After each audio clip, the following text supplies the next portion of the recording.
अस्सलाम वालेकुम। आज का हमारा टॉपिक है फॉर लूप। फॉर लूप क्या होता है? This loop is simplest loop. ये एक सादा लूप है। This loop executes one statement और मोर देन वन स्टेटमेंट। ये एक स्टेटमेंट या एक से ज्यादा स्टेटमेंट्स को एग्जीक्यूट करने के लिए इस्तेमाल होता है।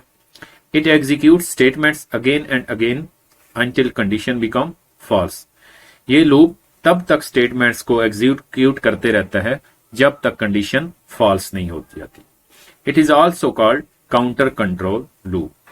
तो ये काउंटर कंट्रोल लूप कहलाता है, जैसा कि वाइल लूप को सेंटिनल कंट्रोल लूप कहा जाता है और फॉर लूप को काउंटर कंट्रोल लूप कहा जाता है, क्योंकि इसके अंदर एक काउंटर वेरिएबल इस्तेमाल होता है जिसकी वैल्यू जो है इंक्रीमेंट होती रहती है या डिक्रीमेंट होती रहती है, यानी काउंटर की तरह काउंट होती रहती है।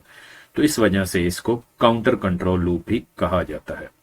It is useful when number of iteration is known in advance. आमतौर पे फॉर लूप को तब इस्तेमाल किया जाता है जब हमें पहले से ही पता हो कि लूप को कितनी दफा एग्जीक्यूट करना है, यानी स्टेटमेंट्स को कितनी दफा एग्जीक्यूट करना है, यानी स्टेटमेंट्स को कितनी दफा हम चलाना चाहते हैं। तो उस वक्त आमतौर पे फॉर लूप को इस्तेमाल किया जाता है। Syntax of for loop. For loop का सिंटेक्स क्या है? सबसे पहले फॉर कीवर्ड इस्तेमाल करते हैं, उसके बाद पेरेंथेसिस के अंदर यानी छोटी ब्रैकेट के बाद इनिशियलाइजेशन है, यानी हम यहाँ पे वेरिएबल को इनिशियलाइज करते हैं, यानी काउंटर वेरिएबल को इनिशियलाइज करते हैं। उसके बाद सेमी कॉलन के बाद लूप की कंडीशन देते हैं। जब तक ये कंडीशन ट्रू रहती है तो लूप अपनी स्टेटमेंट्स को एग्जीक्यूट करता रहता है। जैसे ही ये कंडीशन फॉल्स हो जाती है तो उस वक्त लूप क्या हो जाता है? टर्मिनेट हो जाता है। तो कंडीशन के बाद सेमी कॉलन है, तो सेमी कॉलन के बाद इंक्रीमेंट डिक्रीमेंट पार्ट है, यानी जो काउंटर वेरिएबल होता है उसमें या हम इंक्रीमेंट करते हैं इस एरिया में, या हम उस वेरिएबल में डिक्रीमेंट करते हैं। दोबारा रिपीट कर रहा हूं कि इसका सिंटेक्स क्या है। सबसे पहले हम फॉर लिखते हैं, उसके बाद छोटी ब्रैकेट के अंदर यानी पेरेंथेसिस के अंदर काउंटर वेरिएबल को इनिशियलाइज करते हैं, यानी वेरिएबल को इनिशियलाइज करते हैं, यानी जहां से वेरिएबल लूप जो है स्टार्ट होता है, जो उसकी इनिशियल वैल्यू होती है वो काउंटर वेरिएबल को हम यहां पे देते हैं। उसके बाद सेमी कॉलन देते हैं, उसके बाद कंडीशन। जब तक कंडीशन ट्रू रहती है लूप अपनी स्टेटमेंट्स को एग्जीक्यूट करता रहता है। जैसे ही कंडीशन फॉल्स हो जाती है लूप टर्मिनेट कर जाता है। उसके बाद है सेमी कॉलन। तो फिर काउंटर वेरिएबल जो होता है जिसको हम यहाँ पे इनिशियलाइज करते हैं, उस वेरिएबल के अंदर हम यहाँ पे इंक्रीमेंट या डिक्रीमेंट करते हैं। तो उसके बाद ओपनिंग ब्रैकेट और क्लोजिंग ब्रैकेट है और इनके दरमियान लूप की स्टेटमेंट्स होती हैं, यानी इन दो करली ब्रैकेट के दरमियान जो है एरिया जो है ये फॉर लूप की बॉडी कहलाता है। और जब तक ये कंडीशन ट्रू रहती है लूप इन स्टेटमेंट्स को जो इन करली ब्रैकेट्स के दरमियान में होती हैं इनको बार बार एग्जीक्यूट करता रहता है। अगर हम फॉर लूप के नीचे एक ही स्टेटमेंट लिखते हैं तो फिर ये जो डेलीमीटर्स हैं यानी करली ब्रैकेट्स हैं ये ऑप्शनल होती हैं, यानी एक स्टेटमेंट के लिए अगर आप करली ब्रैकेट्स का इस्तेमाल करना चाहते हैं तो कर सकते हैं। एक स्टेटमेंट के लिए अगर आप करली ब्रैकेट्स का इस्तेमाल नहीं करते तो ना करें, यानी ये ऑप्शनल होती हैं। लेकिन अगर लूप की बॉडी में एक से ज्यादा स्टेटमेंट्स हैं, यानी दो स्टेटमेंट्स हैं, 3, 4, 5, तो फिर करली ब्रैकेट्स को देना मस्ट है। अगर हम एक से ज्यादा स्टेटमेंट्स लूप के नीचे लिखते हैं तो अगर हम करली ब्रैकेट का इस्तेमाल नहीं करते तो सिर्फ पहली स्टेटमेंट जो है वो लूप की बॉडी में आएगी। लूप सिर्फ उसी स्टेटमेंट को बार बार एग्जीक्यूट करेगा और पहली स्टेटमेंट के बाद वाली जो स्टेटमेंट्स हैं वो लूप की बॉडी में नहीं होंगी। तो जैसे ही लूप टर्मिनेट करेगा उसके बाद जो है बाकी स्टेटमेंट्स को वो एक दफा एग्जीक्यूट करेगा। Initialization, it is starting value of counter variable. यहाँ पे जो हम वेरिएबल इनिशियलाइज करेंगे उसे एक स्टार्टिंग वैल्यू देंगे जहां से लूप स्टार्ट करेगा, तो ये कहलाता है इनिशियलाइजेशन पार्ट। उसके बाद है condition, it is relational expression. ये एक एक्सप्रेशन होती है यानी कंडीशन होती है। जब तक ये कंडीशन ट्रू रहती है लूप स्टेटमेंट्स को एग्जीक्यूट करता रहता है। जैसे ही ये कंडीशन फॉल्स हो जाती है लूप टर्मिनेट कर जाता है। उसके बाद है increment decrement. Counter variable is incremented और डिक्रीमेंटेड, यानी लूप के इस एरिया में काउंटर वेरिएबल जो हमने यहाँ पे इनिशियलाइज किया होता है उसकी वैल्यू यहाँ पे या डिक्रीमेंट की जाती है या इंक्रीमेंट की जाए, यानी या उसकी वैल्यू में हम इजाफा करते हैं या उसकी वैल्यू में कमी करते हैं। Statements are instructions. Statements are executed when condition is true. Statements are not executed when condition become false. तो ये करली ब्रैकेट के दरमियान में हम लूप की स्टेटमेंट्स लिखते हैं, यानी वो स्टेटमेंट्स होती हैं जिनको हम बार बार एग्जीक्यूट करना चाहते हैं। तो ये क्या होती हैं? इंस्ट्रक्शंस होती हैं। अगर एक इंस्ट्रक्शन होगी तो करली ब्रैकेट देना ऑप्शनल होता है। अगर एक से ज्यादा स्टेटमेंट्स हम लूप की बॉडी में लिखना चाहते हैं तो फिर करली ब्रैकेट यानी डेलिमीटर्स जो हैं उनका देना मस्ट होता है। फ्लो चार्ट, सबसे पहले हम लूप की काउंटर वेरिएबल को इनिशियलाइज करते हैं, उसके बाद कंडीशन चेक होती है। अगर ये कंडीशन ट्रू हो तो लूप की बॉडी एग्जीक्यूट होती है। अगर ये कंडीशन फॉल्स हो जाए तो लूप टर्मिनेट कर जाता है और लूप के बाहर जो स्टेटमेंट्स होती हैं यानी नेक्स्ट स्टेटमेंट्स होती हैं वो एग्जीक्यूट होती हैं। यानी सबसे पहले इनिशियलाइजेशन होती है काउंटर वेरिएबल की, उसके बाद कंडीशन होती है। अगर ये कंडीशन ट्रू हो जाए तो लूप की बॉडी के अंदर जो स्टेटमेंट्स हैं वो एग्जीक्यूट होती हैं। और उसके बाद क्या है, काउंटर वेरिएबल में इंक्रीमेंट या डिक्रीमेंट होता है। उसके बाद दोबारा कंडीशन चेक होती है।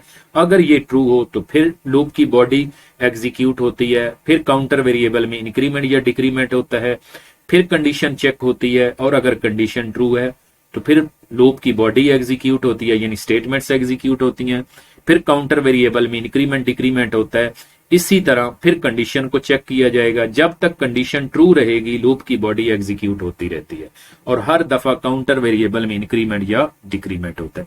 जैसे ही इंक्रीमेंट डिक्रीमेंट के बाद ये कंडीशन को जब चेक किया जाता है और ये कंडीशन फॉल्स हो जाती है तो लूप क्या है, टर्मिनेट कर जाता है और लूप के बाहर जो नेक्स्ट स्टेटमेंट्स होती हैं वो एग्जीक्यूट होती है। Working of for loop, first of all counter variable is initialised. सबसे पहले हम क्या करते हैं, यहां पे काउंटर वेरिएबल को इनिशियलाइज करते हैं। Then condition is checked. If condition is true, then control enters in the body of loop and execute statements. उसके बाद क्या किया जाता है, इनिशियलाइजेशन के बाद कंडीशन चेक होती है। अगर ये कंडीशन ट्रू हो तो लूप की जो स्टेटमेंट्स हैं, बॉडी की जो स्टेटमेंट्स हैं वो एग्जीक्यूट होती हैं और उसके बाद इंक्रीमेंट या डिक्रीमेंट होता है। फिर कंडीशन चेक होती है, अगर ट्रू हो तो फिर स्टेटमेंट्स एग्जीक्यूट होती हैं। उसके बाद फिर काउंटर वेरिएबल में इंक्रीमेंट डिक्रीमेंट किया जाता है। फिर कंडीशन चेक होती है, अगर कंडीशन ट्रू हो तो फिर स्टेटमेंट्स एग्जीक्यूट होती हैं। उसके बाद फिर वेरिएबल में इंक्रीमेंट या डिक्रीमेंट किया जाता है काउंटर वेरिएबल के अंदर। फिर कंडीशन चेक होती है। जब तक कंडीशन ट्रू होती रहेगी लूप की स्टेटमेंट्स एग्जीक्यूट होती रहती हैं और काउंटर वेरिएबल में इंक्रीमेंट डिक्रीमेंट किया जाता रहता है। और जैसे ही ये कंडीशन का इंक्रीमेंट डिक्रीमेंट के बाद चेक की जाती है और ये कंडीशन फॉल्स हो जाए तो लूप टर्मिनेट कर जाता है और जहां पे क्लोजिंग ब्रैकेट है उसके नेक्स्ट जो स्टेटमेंट्स हैं उनको एग्जीक्यूट किया जाता है। Then it moves to the increment decrement part of loop and then check condition again। यानी जैसे ही काउंटर वेरिएबल में इंक्रीमेंट डिक्रीमेंट किया जाता है उसके बाद कंडीशन को दोबारा चेक किया जाता है। Statements are executed again and again until condition become false. जब तक कंडीशन फॉल्स नहीं होती स्टेटमेंट्स जो है वो एग्जीक्यूट होती रहती हैं।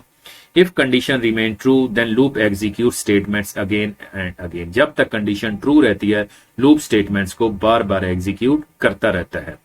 When condition become false then loop is terminated. जैसे ही कंडीशन फॉल्स हो जाती है लूप टर्मिनेट कर जाता है।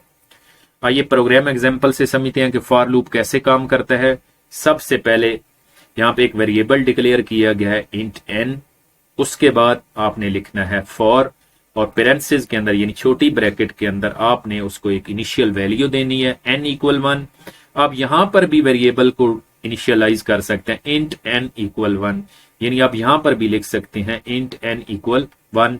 जैसा कि ये ऊपर लिखा हुआ है इंट n, इसको आप यहां पे भी लिख सकते हैं। और ऐसा भी कर सकते हैं कि पहले डिक्लेयर कर लें और यहां पे इनिशियलाइजेशन पार्ट में उसको इनिशियल वैल्यू दे दे, जैसा कि वैल्यू है 1। तो यहाँ पे n जो है ये काउंटर वेरिएबल है। n क्या है, फॉर का काउंटर वेरिएबल है, यानी इसकी एक इनिशियल वैल्यू है 1 और इसकी फाइनल वैल्यू है 5।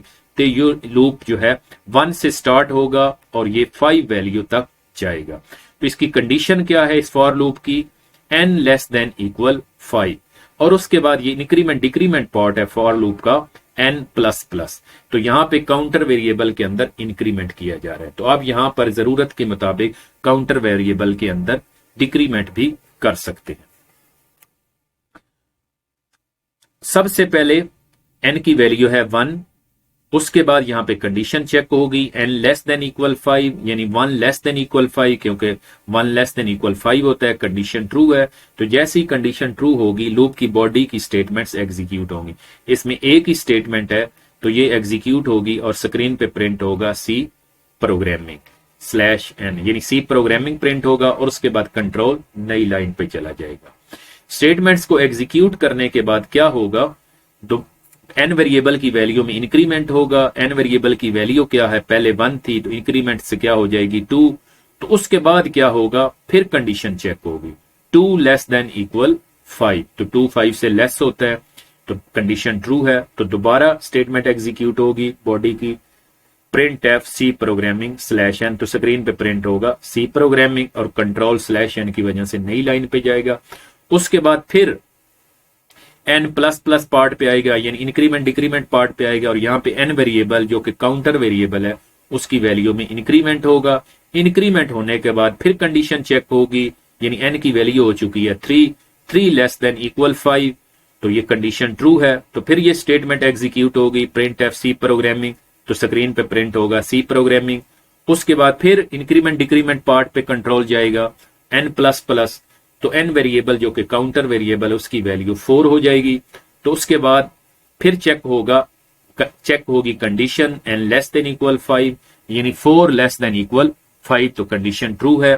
तो फिर बॉडी एग्जीक्यूट होगी लूप की, तो print f C programming statement execute होगी और स्क्रीन पे प्रिंट होगा सी प्रोग्रामिंग। उसके बाद फिर कंट्रोल जो है इंक्रीमेंट डिक्रीमेंट पार्ट पे जाएगा n प्लस प्लस, तो n की वैल्यू जो है 4 से हो जाएगी 5। उसके बाद फिर कंडीशन चेक होगी n लेस देन इक्वल 5, तो क्योंकि 5 लेस देन इक्वल 5, 5 से लेस तो नहीं होता लेकिन इक्वल होता है, तो इस तरह फिर कंडीशन ट्रू हो जाएगी और फिर इसकी बॉडी एग्जीक्यूट होगी प्रिंट एफ सी प्रोग्रामिंग, तो स्क्रीन पे प्रिंट होगा सी प्रोग्रामिंग। उसके बाद कंट्रोल फिर जो है इंक्रीमेंट डिक्रीमेंट पार्ट पे जाएगा, तो n की वैल्यू 5 से हो जाएगी 6। उसके बाद फिर कंडीशन चेक होगी, तो यहां पे कंडीशन क्या चेक होगी 6 लेस देन इक्वल 5, क्योंकि n की वैल्यू 6 हो चुकी है तो ये कंडीशन फॉल्स हो जाएगी। जैसे ही कंडीशन फॉल्स होगी लूप टर्मिनेट कर जाएगा और यहां पे लूप की बॉडी खत्म हो रही है। इससे जो नेक्स्ट स्टेटमेंट्स हैं वो एग्जीक्यूट होंगी। तो लूप के बाद गेट ch फंक्शन है तो ये एग्जीक्यूट होगा, इस तरह प्रोग्राम जो है वो टर्मिनेट हो जाएगा। तो आइए प्रैक्टिकली प्रोग्राम एग्जांपल से देखते हैं कि फॉर लूप को कैसे इस्तेमाल करते हैं प्रोग्राम के अंदर। तो ये आपके सामने एक प्रोग्राम है डेव C++ के अंदर। तो इसमें सबसे पहले हम लिखेंगे फॉर, लोअर केस में लिखना है यानी छोटी ABC में लिखना है, उसके बाद पेरेंट्स से यानी छोटी ब्रैकेट, और इसके अंदर आपने काउंटर वेरिएबल को इनिशियलाइज करवाना है। अब यहाँ पे काउंटर वेरिएबल मैं ले रहा हूं n और इसकी इनिशियल वैल्यू दे रहा हूं 1। तो ये है इनिशियलाइजेशन इंट n इक्वल 1, यानी एक n वेरिएबल को मैंने डिक्लेयर किया और साथ ही उसे एक इनिशियल वैल्यू 1 दे दी, तो ये लूप का पार्ट है इनिशियलाइजेशन। तो उसके बाद यहाँ पे कंडीशन दूंगा n लेस देन इक्वल 5, तो ये है कंडीशन। उसके बाद सेमी कॉलन, फिर इंक्रीमेंट डिक्रीमेंट पार्ट होगा, यानी मैं n की वैल्यू में इंक्रीमेंट करना चाहता हूं हर दफा, तो यहां पे होगा n प्लस प्लस। उसके बाद अगर एक ही स्टेटमेंट है तो आप करली ब्रैकेट्स को बेशक इस्तेमाल ना करें। अगर एक से ज्यादा स्टेटमेंट्स हैं जिनको आप बार बार एग्जीक्यूट करना चाहते हैं तो फिर करली ब्रैकेट्स का इस्तेमाल मस्ट है।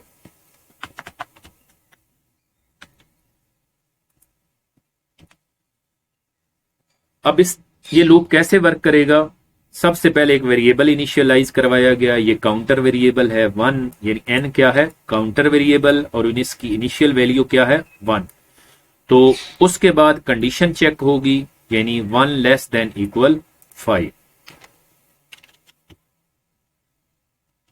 n जो है इसकी इनिशियल वैल्यू क्या है 1, इनिशियल वैल्यू क्या है 1। उसके बाद कंडीशन चेक होगी 1 लेस देन इक्वल 5 ट्रू है, तो ये स्टेटमेंट एग्जीक्यूट होगी और स्क्रीन पे प्रिंट होगा सी प्रोग्रामिंग। मैं चाहता हूं कि हर दफा नई लाइन पे प्रिंट हो, तो इसलिए /n इस्तेमाल कर।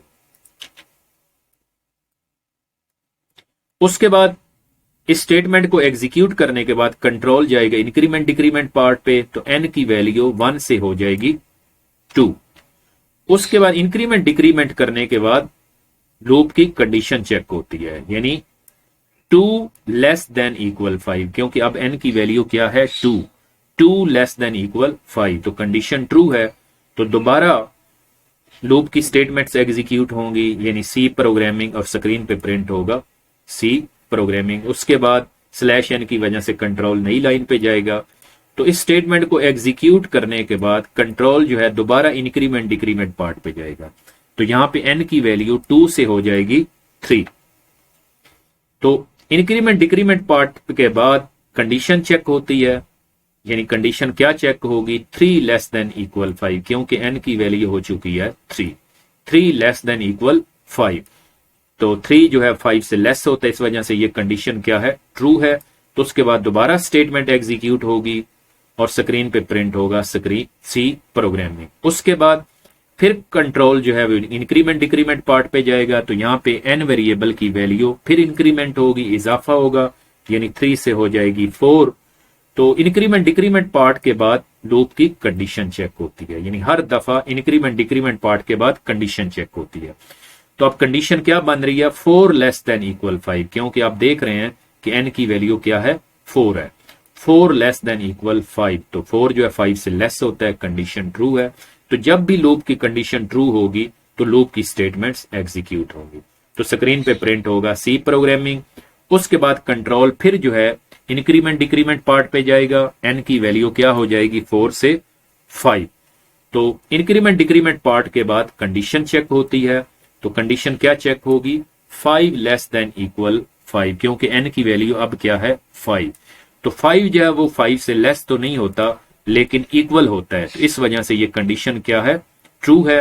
तो ट्रू है कंडीशन, तो इस वजह से दोबारा स्टेटमेंट एग्जीक्यूट होगी और स्क्रीन पे प्रिंट होगा सी प्रोग्रामिंग। उसके बाद फिर कंट्रोल जो है इंक्रीमेंट डिक्रीमेंट पार्ट पे जाएगा और n की वैल्यू हो जाएगी 6। उसके बाद कंडीशन चेक होगी 6 लेस देन इक्वल 5, तो कंडीशन क्या हो जाएगी फॉल्स, क्योंकि 6 जो है वो 5 से ना लेस होता है ना इक्वल होता है, तो इस वजह से कंडीशन फॉल्स हो जाएगी और लूप जो है वो टर्मिनेट कर जाएगा, और लूप के बाद जो नेक्स्ट स्टेटमेंट्स हैं यानी गेट ch वो एग्जीक्यूट होगी। तो आइए इसको प्रोग्राम को कंपाइल करने के बाद एग्जीक्यूट करते हैं और हम देखते हैं कि क्या ये सी प्रोग्रामिंग को 5 टाइम्स प्रिंट कर रहा है या नहीं। ये देख सकते हैं आप कि जब पहली दफा लूप चला, जब n की वैल्यू 1 थी तो प्रिंट हुआ सी प्रोग्रामिंग, फिर अगली दफा n की वैल्यू में इंक्रीमेंट हुआ, फिर कंडीशन चेक हुई, फिर उसने चलाया प्रिंट एफ सी प्रोग्रामिंग, तो फिर दूसरी दफा प्रिंट हुआ, फिर उसने n की वैल्यू में यहां पे इंक्रीमेंट किया तो 3 होगी n की वैल्यू, फिर कंडीशन को चेक किया तो ये कंडीशन ट्रू थी, फिर उसने स्टेटमेंट को एग्जीक्यूट किया तो तीसरी दफा प्रिंट किया सी प्रोग्रामिंग को। उसके बाद फिर n की वैल्यू में इंक्रीमेंट हुआ तो n की वैल्यू 4 हो गई, उसने फिर कंडीशन को यहां पे चेक किया, कंडीशन ट्रू थी तो उसने क्या किया फिर प्रिंट एफ सी प्रोग्रामिंग को एग्जीक्यूट किया और चौथी दफा सी प्रोग्रामिंग को प्रिंट किया। उसके बाद फिर n की वैल्यू में यहां पे इंक्रीमेंट किया गया और उसके बाद फिर कंडीशन को चेक किया गया और कंडीशन क्योंकि ट्रू थी तो उसने पांचवी दफा प्रिंट एफ सी प्रोग्रामिंग को एग्जीक्यूट किया और ये पांचवी दफा प्रिंट हो रहा है। उसके बाद अगली दफा उसने n की वैल्यू में फिर इंक्रीमेंट किया तो n की वैल्यू हो गई 6, लेकिन जैसे ही उसने कंडीशन को यहां पे चेक किया तो कंडीशन फॉल्स थी तो उसने फिर प्रिंट एफ को एग्जीक्यूट नहीं किया। तो क्योंकि कंडीशन फॉल्स हो चुकी थी तो कंट्रोल जो है वो एग्जिट कर गया लूप से, यानी लूप टर्मिनेट कर गया और लूप के बाद की जो स्टेटमेंट्स हैं उसने उनको एग्जीक्यूट किया। अगर हम करली ब्रैकेट्स का इस्तेमाल नहीं करते और लूप के नीचे एक से ज्यादा स्टेटमेंट्स को हम एग्जीक्यूट करना चाहते हैं तो फिर क्या होता है ये आप देख सकते हैं।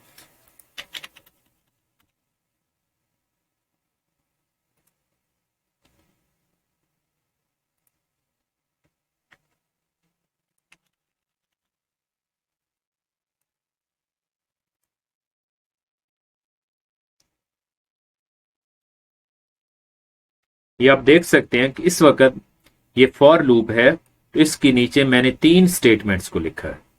तो मैं चाहता हूं कि जब भी ये कंडीशन ट्रू हो यानी लूप एग्जीक्यूट हो तो ये तीनों स्टेटमेंट्स एग्जीक्यूट हो। अब ये लूप जो है इसकी इनिशियल वैल्यू है 1 और इसकी फाइनल वैल्यू है 5, तो ये लूप 1 से लेकर 5 तक चलेगा यानी 5 टाइम्स। तो इस लूप को 5 दफा इन स्टेटमेंट्स को एग्जीक्यूट करना चाहिए। अगर यहां पे मैं 1 5 कर देता हूं तो ये लूप 15 टाइम्स चलेगा। तो ये इन स्टेटमेंट्स को इसे 15 टाइम यानी 15 दफा चलाना चाहिए। अगर यहां पे मैं 10 कर देता हूं तो इस लूप को इन स्टेटमेंट्स को 10 टाइम्स एग्जीक्यूट करना चाहिए। तो आइए मैं इस प्रोग्राम को कंपाइल करने के बाद एग्जीक्यूट करता हूं तो देखता हूं कि क्या ये लूप इन 3 स्टेटमेंट्स को क्या 10 टाइम्स एग्जीक्यूट कर रहा है। इसमें आप देख सकते हैं कि स्क्रीन के ऊपर उसने प्रिंट किया C programming C programming C programming C programming C programming, और उसने कितने टाइम्स प्रिंट किया 10 टाइम्स। और दूसरी और तीसरी स्टेटमेंट को आप देख रहे हैं कि उसने सिर्फ एक दफा ही एग्जीक्यूट किया। यानी इसने क्या किया है, इन पहली स्टेटमेंट को उसने 10 टाइम्स एग्जीक्यूट किया है और नीचे वाली दोनों स्टेटमेंट्स को उसने सिर्फ एक दफा ही एग्जीक्यूट किया। उसकी वजह क्या है कि हमने करली ब्रैकेट्स का इस्तेमाल नहीं किया था। अगर हम करली ब्रैकेट्स का यानी डेलीमीटर्स का इस्तेमाल नहीं करते तो जैसे ही कंडीशन ट्रू होती है वो सिर्फ पहली स्टेटमेंट को ही लूप की स्टेटमेंट समझता है और उसे ही बार बार एग्जीक्यूट करता है। अब हमने देखें करली ब्रैकेट्स का इस्तेमाल किया यानी डेलीमीटर्स का, तो अब ये तीनों स्टेटमेंट्स जो हैं ये लूप की बॉडी में आ चुकी हैं। तो जब भी लूप एग्जीक्यूट होगा तो ये इन तीनों स्टेटमेंट्स को एग्जीक्यूट करेगा। अब आप देखेंगे कि ये 10 टाइम्स लूप चलेगा तो हर लाइन को 10 टाइम्स ही एग्जीक्यूट करेगा। ये पहली स्टेटमेंट है, ये दूसरी है और ये तीसरी है, यानी C programming 1, C programming 2, C programming 3। तो आइए प्रोग्राम को दोबारा एग्जीक्यूट करते हैं। ये देखिए C programming 1, C programming 2, C programming 3। तो अब क्या है, क्योंकि ये तीनों स्टेटमेंट्स जो हैं करली ब्रैकेट की वजह से उसकी बॉडी में आ चुकी हैं, तो यानी लूप की स्टेटमेंट्स हैं, तो जब भी लूप चलेगा ये अपनी स्टेटमेंट्स को उतनी दफा ही एग्जीक्यूट करेगा।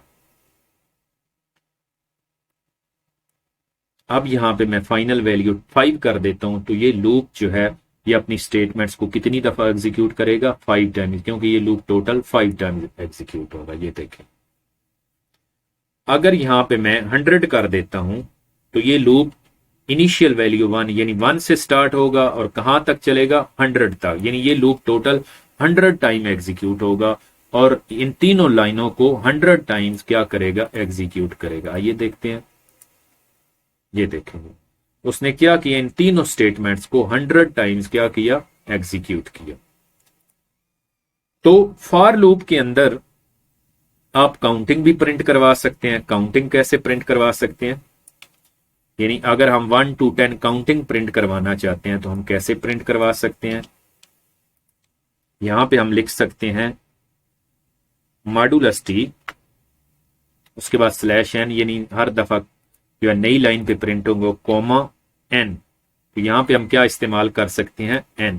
तो अब जब पहली दफा लूप चलेगा तो n की वैल्यू 1 होगी, उसके बाद यहां पे n की वैल्यू प्रिंट हो जाएगी, /n की वजह से कंट्रोल नई लाइन पे जाएगा, फिर n की वैल्यू में यहां पे इंक्रीमेंट होगा, उसके बाद यहां पे कंडीशन चेक होगी। तो कंडीशन क्या है, n <= 100। तो हम क्योंकि काउंटिंग जो है वो 10 तक प्रिंट करवाना चाहते हैं तो हम यहां पे फाइनल वैल्यू देंगे 10।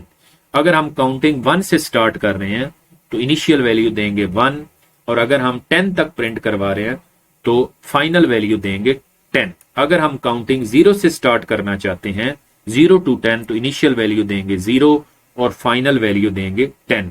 अगर हम काउंटिंग 1 से स्टार्ट करना चाहते हैं 100 तक तो हम इनिशियल वैल्यू देंगे 1 और फाइनल वैल्यू देंगे 100। तो इस तरह हम काउंटिंग को 1 से 100 तक प्रिंट करवा सकते हैं। लेकिन मैं अब प्रिंट करवाना चाहता हूं 1 to 10, तो इनिशियल वैल्यू दूंगा 1 और फाइनल वैल्यू दूंगा 10। तो ये लूप जो है 1 से लेकर 10 तक एग्जीक्यूट होगा, क्योंकि पहली दफा n की वैल्यू 1 होगी तो ये कंडीशन ट्रू होगी, फिर अगली दफा n की वैल्यू 2 हो जाएगी, फिर ये कंडीशन चेक होगी, तो ये कंडीशन ट्रू होगी। इसी तरह ये लूप बार बार चलता रहेगा और n की वैल्यू में इंक्रीमेंट होता रहेगा। जैसे ही n की वैल्यू 11 होगी तो ये कंडीशन क्या हो जाएगी, फॉल्स, और उसके बाद लूप टर्मिनेट कर जाएगा, फिर इस स्टेटमेंट को एग्जीक्यूट नहीं करेगा। यानी ये लूप जो है 1 से स्टार्ट लेगा और ये 10 तक इन स्टेटमेंट्स को एग्जीक्यूट करेगा, और जैसे ही वैल्यू होगी 11 तो ये लूप क्या करेगा, टर्मिनेट कर जाएगा। आइए देखते हैं कि क्या ये लूप n की वैल्यूज को प्रिंट करवा रहा है। ये देखिए इसने 1 से 2, 3, 4, 5, 6, 7, 8, 9 तक काउंटिंग को प्रिंट किया। अगर हम इस लूप के जरिए 20 तक काउंटिंग प्रिंट करवाना चाहते हैं तो हम फाइनल वैल्यू जो देंगे वो 20 होगी। तो इनिशियल वैल्यू हमारी 1 ही होगी, क्योंकि हम 1 से लेकर 20 तक काउंटिंग प्रिंट करवाना चाहते हैं। तो जैसे ही n की वैल्यू 21 होगी तो ये लूप क्या करेगा, टर्मिनेट कर जाएगा। आइए देखते हैं प्रोग्राम को रन करने के बाद। तो ये आप देख सकते हैं कि इसके जरिए हमने 1 से 20 तक जो है वो काउंटिंग को प्रिंट करवाया है।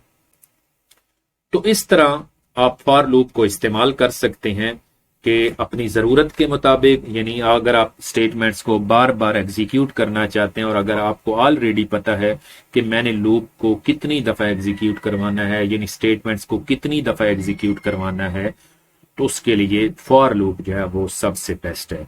तो इसमें फॉर लूप का ये इनिशियल पार्ट, इनिशियलाइजेशन पार्ट होता है, ये उसका कंडीशन पार्ट होता है, और ये उसका इंक्रीमेंट डिक्रीमेंट पार्ट होता है। और ये दो करली ब्रैकेट्स का दरमियानी एरिया, यानी ओपनिंग ब्रैकेट से लेकर क्लोजिंग ब्रैकेट तक, ये फॉर लूप की बॉडी कहलाती है। तो बॉडी के अंदर फॉर लूप की स्टेटमेंट्स होती हैं। जब तक ये कंडीशन ट्रू रहती है, लूप जो है वो इन स्टेटमेंट्स को एग्जीक्यूट करता रहता है, और इन स्टेटमेंट्स को एग्जीक्यूट करने के बाद काउंटर वेरिएबल की वैल्यू में इंक्रीमेंट डिक्रीमेंट करता है, और उसके बाद क्या करता है, कंडीशन को चेक करता है, ट्रू हो तो दोबारा एग्जीक्यूट करता है, फिर इंक्रीमेंट डिक्रीमेंट करता है, फिर कंडीशन को चेक करता है, अगर ट्रू हो फिर स्टेटमेंट्स को एग्जीक्यूट करता है, फिर इंक्रीमेंट या डिक्रीमेंट करता है, फिर कंडीशन को चेक करता है। जैसे ही कंडीशन फॉल्स होती है लूप टर्मिनेट कर जाता है। जब भी लूप एग्जीक्यूट होगा फर्स्ट टाइम तो उसका इनिशियलाइजेशन पार्ट जो है वो सिर्फ एक दफा ही एग्जीक्यूट होता है। यानी जब पहली दफा लूप चलता है तो उसके अंदर काउंटर वेरिएबल को इनिशियलाइज करवाया जाता है। उसके बाद कंडीशन चेक होती है, फिर स्टेटमेंट्स एग्जीक्यूट होती हैं, फिर इंक्रीमेंट डिक्रीमेंट होता है, फिर कंडीशन चेक होती है, अगर ट्रू हो तो फिर स्टेटमेंट्स चलती हैं। इसी तरह लूप इस तरह चक्कर अपना पूरा करता रहता है। तो लूप का जो इनिशियलाइजेशन पार्ट है ये सिर्फ फर्स्ट टाइम एग्जीक्यूट होता है। तो फॉर लूप का इनिशियलाइजेशन पार्ट जो है ये, और ये इंक्रीमेंट डिक्रीमेंट पार्ट जो है, इसको आप जो है यानी इनिशियलाइजेशन पार्ट को आप फॉर से पहले भी लिख सकते हैं, और ये इंक्रीमेंट डिक्रीमेंट पार्ट जो है इसको आप बॉडी में भी लिख सकते हैं। वो कैसे, यानी हम ऐसा भी कर सकते हैं कि इनिशियलाइजेशन पार्ट जो है आप लूप से पहले भी लिख सकते हैं, यानी यहां पे भी लिख सकते हैं ऐसे, लेकिन सेमी कॉलन जो है इसका देना मस्ट है। उसके बाद ये इंक्रीमेंट डिक्रीमेंट पार्ट जो है इसको भी आप क्या कर सकते हैं, बॉडी में लिख सकते हैं यहां पे। तो अब यहां पे क्या है, सिर्फ कंडीशन, तो कंडीशन को पेरेंथेसिस के अंदर लिखना मस्ट है। यानी इनिशियलाइजेशन पार्ट जो है इसको आप पहले लिख सकते हैं, और इंक्रीमेंट डिक्रीमेंट पार्ट जो है इसको आप लूप की बॉडी में लिख सकते हैं। तो इस तरह भी लूप जो है वो बिल्कुल पहले की तरह ही काम करेगा। आइए लूप को एग्जीक्यूट करते हैं। ये देखें जी, अब भी बिल्कुल वैसा ही काम करेगा। इसी तरह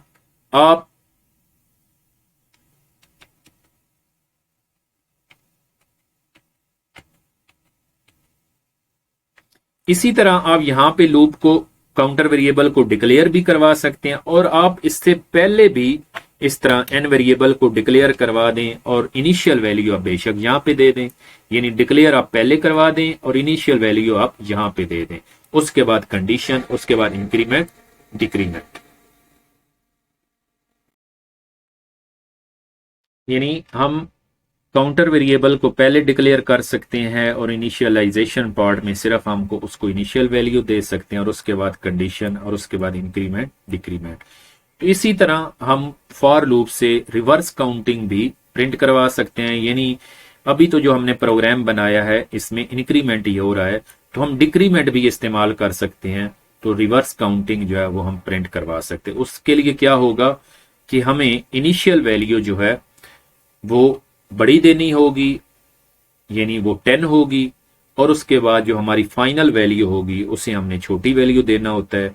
यानी अगर हम काउंटिंग 10 to 1 प्रिंट करवाना चाहते हैं, अब क्या होगा, लूप 10 से स्टार्ट लेगा, यानी इनिशियल वैल्यू 10 होगी, और लूप क्योंकि रिवर्स होगा, यानी 10 से 9 8 7 6 5 4 3 2 1, तो ऐसे ही ये इसकी इनिशियल वैल्यू बड़ी वैल्यू होगी, और जहां तक हम काउंटिंग रिवर्स प्रिंट करवाना चाहते हैं वो इसकी ये फाइनल वैल्यू कहलाई। तो यहां पे हम कंडीशन को चेंज करेंगे, तो ये अब कंडीशन क्या बनेगी, n ग्रेटर देन इक्वल 1, यानी ये लूप 10 से स्टार्ट लेगा।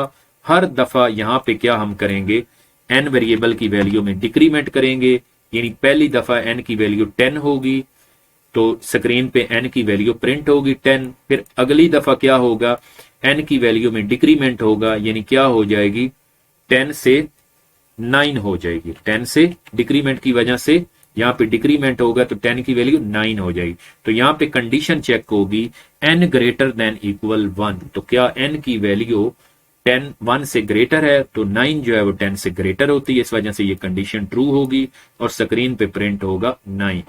फिर उसके बाद n की वैल्यू में डिक्रीमेंट मजीद होगा तो 9 से हो जाएगी 8, और फिर कंडीशन चेक होगी n ग्रेटर देन इक्वल 1, यानी 8 जो है वो 1 से ग्रेटर है तो ट्रू, तो फिर स्क्रीन पे प्रिंट होगा जी 8।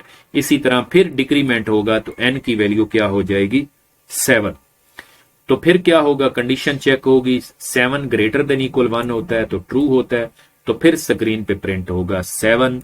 इसी तरह फिर डिक्रीमेंट होगा तो हो जाएगी n की वैल्यू 6, कंडीशन चेक होगी ट्रू, और फिर स्क्रीन पे प्रिंट होगा 6। फिर डिक्रीमेंट की वजह से n की वैल्यू क्या हो जाएगी 5, तो उस n की वैल्यू क्या हो जाएगी 5, तो उसके बाद फिर कंडीशन चेक होगी 5 भी 1 से ग्रेटर होता है तो फिर ये लूप चलेगा और स्क्रीन पर प्रिंट होगा 5। उसके बाद फिर n डिक्रीमेंट की वजह से n की वैल्यू हो जाएगी 4, फिर कंडीशन चेक होगी जो कि ट्रू होगी और फिर प्रिंट होगी n की वैल्यू 4। उसके बाद फिर डिक्रीमेंट होगा तो n की वैल्यू हो जाएगी 3, और फिर कंडीशन चेक होगी तो 3 भी 1 से ग्रेटर होता है तो फिर ये स्टेटमेंट एग्जीक्यूट होगी और स्क्रीन पे प्रिंट होगा 3। उसके बाद फिर n की वैल्यू जो है वो डिक्रीमेंट होगी तो 3 से क्या हो जाएगी 2, और फिर कंडीशन चेक होगी तो 2 भी 1 से ग्रेटर होता है, कंडीशन ट्रू है, तो फिर स्क्रीन पे प्रिंट होगा 2। उसके बाद फिर n की वैल्यू डिक्रीमेंट होगी तो 2 से हो जाएगी 1, तो उसके बाद फिर कंडीशन ट्रू चेक होगी तो 1 जो है 1 से ग्रेटर तो नहीं होता लेकिन इक्वल होता है तो कंडीशन ट्रू है, तो फिर प्रिंट एफ एग्जीक्यूट होगा और स्क्रीन पे प्रिंट करेगा 1। तो उसके बाद फिर n डिक्रीमेंट होगा, यानी n की वैल्यू में 1 की कमी होगी तो ये क्या हो जाएगी 0। उसके बाद फिर कंडीशन चेक होगी n ग्रेटर देन इक्वल 1, यानी 0 ग्रेटर देन इक्वल 1, तो n की वैल्यू क्योंकि अब 0 है जो n से ना ग्रेटर है ना इक्वल है तो कंडीशन क्या हो जाएगी फॉल, तो लूप जैसे ही कंडीशन फॉल्स होगी लूप टर्मिनेट कर जाएगा। तो ये था फॉर लूप, और ये इसका सिंटैक्स क्या है, ये कैसे काम करता है, इसको प्रैक्टिकली प्रोग्राम के अंदर कैसे इस्तेमाल करते हैं। उम्मीद है आपको समझ आ गई होगी कि फॉर लूप जो है वो कैसे काम करता है।